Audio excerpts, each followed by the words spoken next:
Abana bari musi y'imyaka 13 ntibemerewe gukoresha imbuga hwaniro. Ku mbuga hwaniro zitandukanye hari imyaka basaba kugira ngo wemererwe kugira urubuga canke mu rurimi rw'igifaransa compte. Nka Facebook, WhatsApp, Instagram na Snapchat bisaba ko uba ukwiza imyaka 13. Eka mbere hariho n'imbuga zisaba ko uba ukwiza imyaka 15.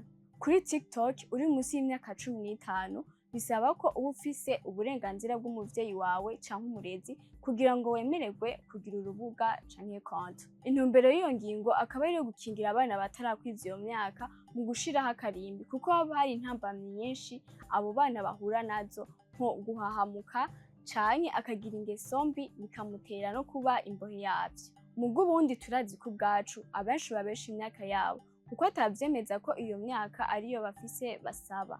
Ivyo navyo bigatuma nubwo baba batarayikwiza ashobora kugira urwo rubuga. Mbega none imyaka umwana afise niyo yerekana ko hageze ko akoresha imbuga hwaniro? Oya namba, ashobora kuba afise n'imyaka irenga 15 ariko atarashobora kumenya ivyo araba n'ivyo ataraba, canke atarashobora kumenya kwikingira ihahamuka canke izindi ngorane. Kubw'iyo mvo umuvyeyi afise igikorwa kinini co gukurikiranira hafi umwana wiwe kuko imbuga hwaniro zozo zidashobora gukingira abana.